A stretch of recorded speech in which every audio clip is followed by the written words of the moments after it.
नए संसद की जो गरिमा होनी चाहिए थी वो उन्होंने बतला दी कि ये रहेगा यहाँ पर नए संसद के अंदर अब हमारे यहाँ, क्योंकि हमने बनाया तो हमारी चलेगी अब। सभी का खून है शामिल यहाँ की मिट्टी में, किसी के बाप का हिंदुस्तान थोड़ी है। हमारा खून शामिल है यहाँ पे, और हम तो मरते मरते भी यहाँ की जगह देंगे भाई। दूध की जगह पेशाब पी सकते हैं और चमनप्राश की जगह गोबर खा सकते हैं, तो भक्त तो ऐसे ही होते हैं भाई। जो खाने की चीज़ है उसे फेंक दो और जो फेंकनी चीज़ उसे खा लो।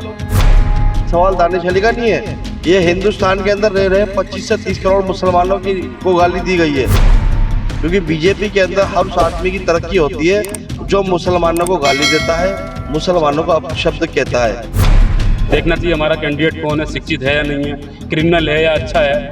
यहाँ तो वो है, अगर पैसा है क्रिमिनल भी चलेगा। आज का माहौल तो बना हुआ है। इतने मुस्लिम लीडर थे, सबको इन्होंने किसी की संसद छीन ली, किसी पे केस लगा दिए। जो बोलने वाले लोग थे, जो सच और हक बोलने वाले लोग थे, आज संसद से सब बाहर है। और मैंने कभी ऐसी सांप्रदायिक पार्टी को वोट नहीं दिया, चाहे वो हमारे ओवैसी भाई हों या भाजपा वाले हों या कोई भी पार्टी हो। अब स्मृति ईरानी को देख लीजिए, जब कांग्रेस की सरकार थी सिलेंडर 400 रुपए था, सिलेंडर उठाए हुआ करती थी।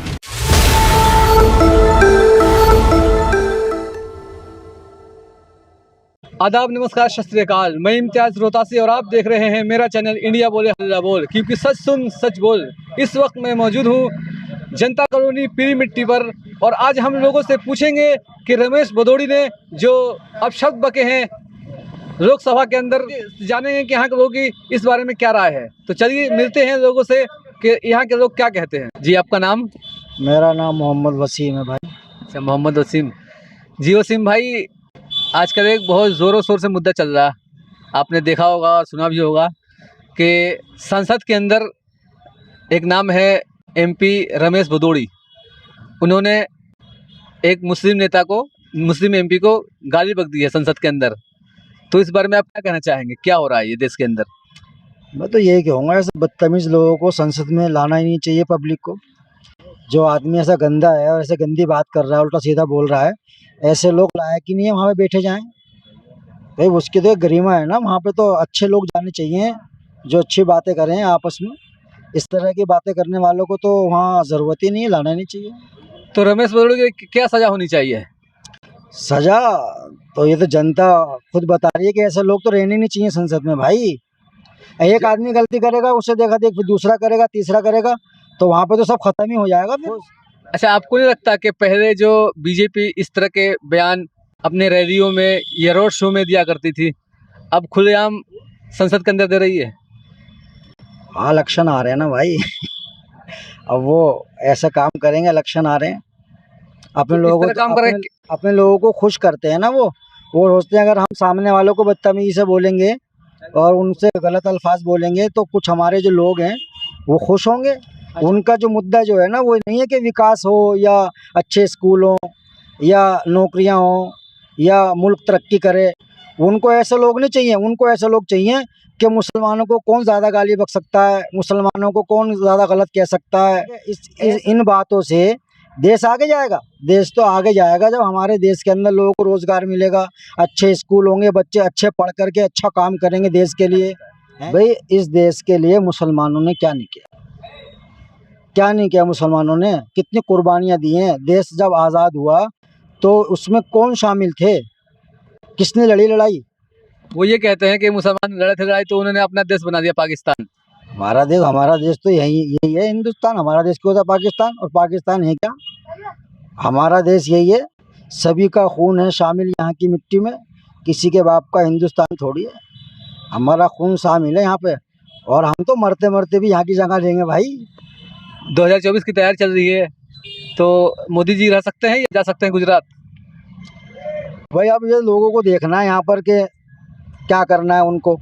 महंगाई को ले लो आप, कितनी महंगाई बढ़ गई है।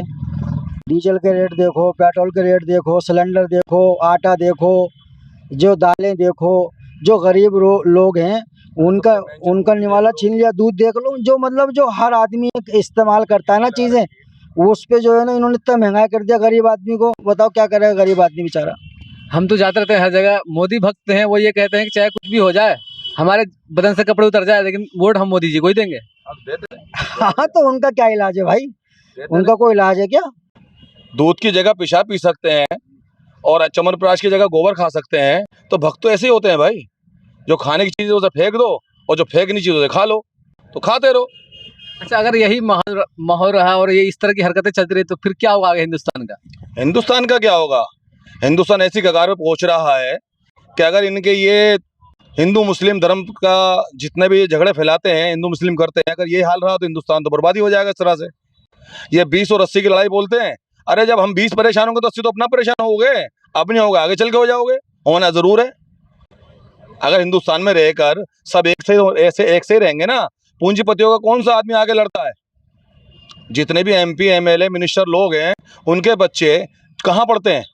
बाहर विदेशों में पढ़ते हैं। और हिंदुस्तान के जो आम पब्लिक है उनके बच्चे लड़ते हैं, वो अंधभक्ति दिखाते हैं। जो रमेश भदौरिया जी ने जो करा है उसके बारे में आप क्या बोलेंगे? रमेश भदौरिया जी ने जो करा है, तो वो जो करा गया वो पहले जो सभाओं में करते थे, अब संसद के अंदर करने लगे।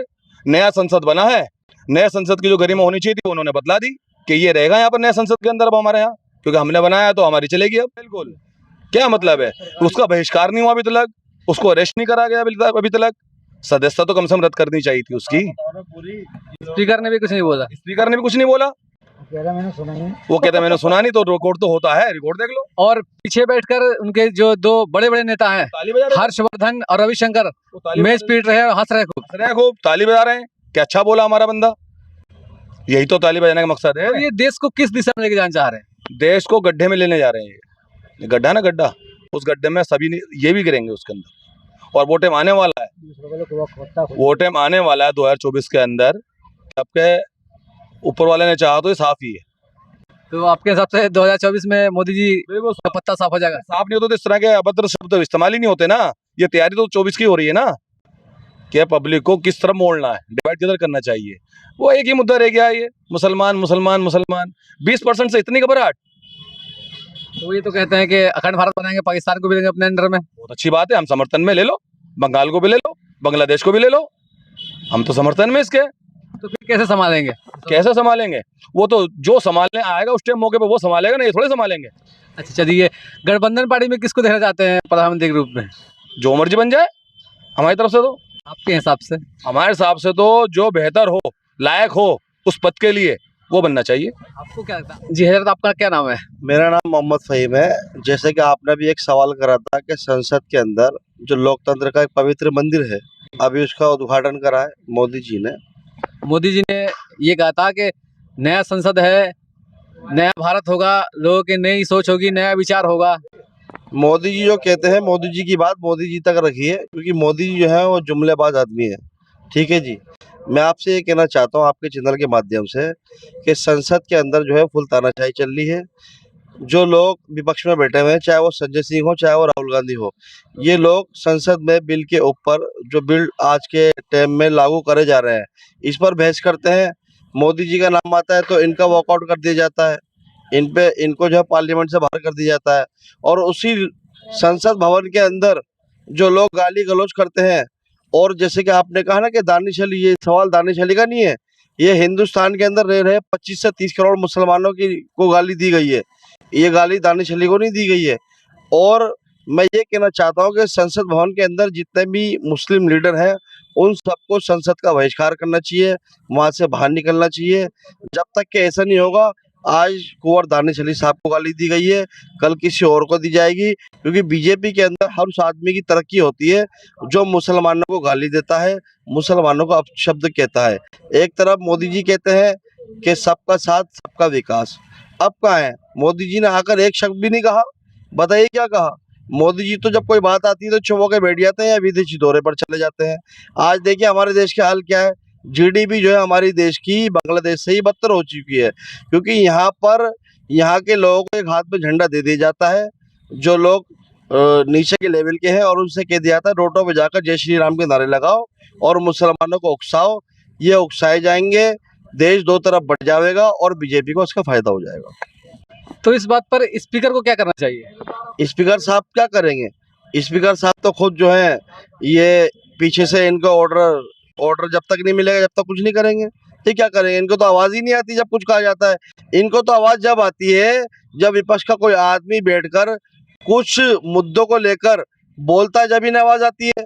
जब मुसलमानों का नंबर आता है तो ये तो इग्नोर कर देते हैं बात को, कहते हैं कि हमें तो कुछ पता ही नहीं है। तो इस पे मुसलमान नेताओं को क्या करना चाहिए? आज दानिश भाई के साथ हुआ है, कल किसी और के साथ भी हो सकता है। इस पे तो मुसलमानों को सोचना चाहिए ना कि आज मुसलमान जो है वो हर खेमे के अंदर बटे हुए, कोई समाजवादी में है, कोई आरजेडी में है, कोई सीपीआई में है।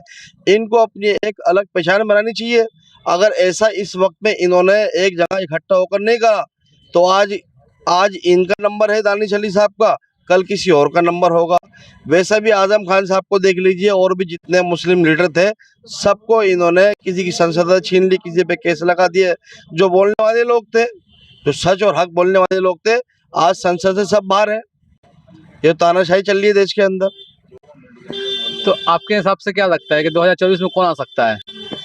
2024 में कौन आए, ये तो पब्लिक को देखना चाहिए ना कि हमारा जो देश है वो किसके हाथ में है। नहीं, जो इस टाइम मुद्दा चल रहा, जिस तरह हवा चल रही है, तो आपको क्या लगता है?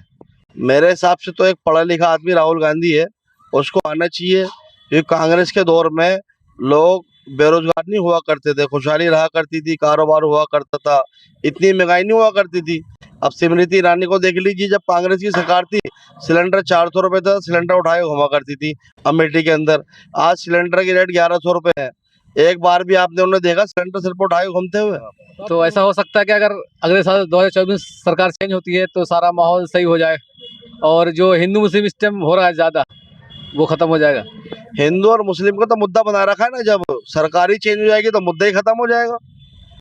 मोदी सरकार में काम अच्छा हो रहा है, इस बारे में क्या कहेंगे, या सरकार चेंज होनी चाहिए? सरकार, मेरा क्या, मैं तो कहता हूँ हर आदमी यही कहेगा सरकार को बदलना चाहिए। क्योंकि इस सरकार ने तो मुसलमान तो एक अलग मामला है देश के अंदर, लेकिन इन्होंने अपने लोग जिनके अपने हिंदू हैं उन पे भी जुल्म करते हैं, दलितों पे, उनको भी हिंदू नहीं मानते। तो लोग तो ये कह रहे हैं कि मोदी राज में देश बहुत ऊपर चला गया, हिंदुस्तान का झंडा फहरा गया चांद पर। चांद पे झंडा पहली बार फहरा है क्या? इससे पहले नहीं फहरा क्या? आप बताइए। हुआ तो इस बार बना दिया ना लोगों ने। वो तो इनके भक्त हैं, वो तो कुछ भी कर सकते हैं, आपको तो पता ही है। उनके भक्त तो ये कहते हैं कि चाहे हमारे बदन पे कपड़ा हो या ना हो, लेकिन वोट मोदी जी को देंगे। हाँ, मैं देखता हूँ आजकल मार्केटों में हाल क्या है, लोग इस टाइम बेरोजगारी में इतने डूबे हुए हैं, लेकिन फिर भी जो अंधभक्त हैं कहते हैं हम तो मोदी जी के वोट देंगे, भूखे मर जाएंगे लेकिन मोदी जी को वोट देंगे। आपको क्या लगता है अगले साल मोदी जी आ सकते हैं या जा सकते हैं गुजरात? जैसे ये इंडिया काम कर रहा है पूरे नेशनल लेवल पर, अगर ऐसी एकजुटता से काम करेगा तो मोदी जी का सफाया तय है, इसमें कोई शक नहीं है। 2024 में सफाया है। बिल्कुल सफाया तय है। अगर ये मजबूती से लड़ेंगे, सब मिलकर एकजुट होकर लड़ेंगे तो सफाया तय है, इसमें कुछ। इन्होंने 28 पार्टी को गठबंधन कर तो दी है। हाँ, अच्छी बात है, लेकिन अभी देखो चुनाव के बाद क्या होता है। ऐसा ना हो चुनाव जीतने के बाद फिर अलग अलग लोगों की अपनी राय बने।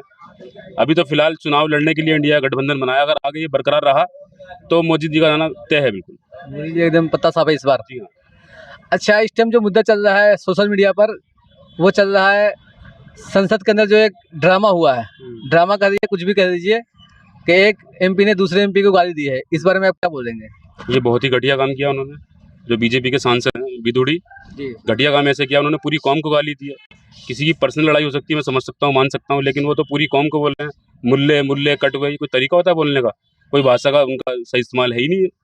तो ऐसे नेताओं पर क्या कार्रवाई होनी चाहिए? जो कार्रवाई करने वाले हैं वही चोर हैं, तो कार्रवाई क्या होगी? आप ही बताओ ना। सबों ने देखा, पूरी दुनिया ने देखा, लेकिन क्या कार्रवाई बताओ? तो चोर चोर मौसेरे भाई, तो फिर पब्लिक क्या करेगी जिसमें पब्लिक बेवकूफ हो रही है? पब्लिक को तो समझदारी से सोच समझ के वोट करना चाहिए, बस पब्लिक के पास सिर्फ यही ताकत है। अच्छा, आपने पठान पिक्चर देखी है? पठान देखी तो है। उसमें शायद यही दिखाया गया है। पठान नहीं है वो? ओ सॉरी, जवान। हाँ, जवान बहुत बढ़िया फिल्म है। आज के दौर के हिसाब से लोगों को समझना चाहिए, जाति धर्म से हट के राजनीति करनी चाहिए। देखना चाहिए हमारा कैंडिडेट कौन है, शिक्षित है या नहीं है, क्रिमिनल है या अच्छा है। यहाँ तो वो है, अगर पैसा है क्रिमिनल भी चलेगा। आज का माहौल तो बना हुआ है। अच्छा, आप किसको वोट देंगे 2024 में? मैंने आज तक कभी भाजपा को वोट नहीं दिया, और मैंने कभी ऐसी सांप्रदायिक पार्टी को वोट नहीं दिया, चाहे वो हमारे ओवैसी भाई हो या भाजपा वाले हो या कोई भी पार्टी हो। तो ओवैसी साहब तो जो जब बोलते हैं अच्छा ही बोलते हैं, गलत कहाँ बोलते हैं? नहीं, मैं उन्हें गलत नहीं कह रहा, मतलब उनके बोलने से मामला थोड़ा खराब होता है ना, सांप्रदायिक हो जाता है। हाँ, मामला सांप्रदायिक हो जाता है। कहीं ना कहीं जो वैसे लोग हैं कट्टरवादी, उनको फायदा मिलता है उनके बोलने से। अगर वो खामोश रहे तो बेहतर रहेगा। तो ये थे हमारे साथ करीमुद्दीन भाई, कैमरामैन आरिफ के साथ मोहम्मद इम्तियाज रोहतासी। अगली वीडियो में फिर मिलेंगे, तब तक के लिए जय हिंद।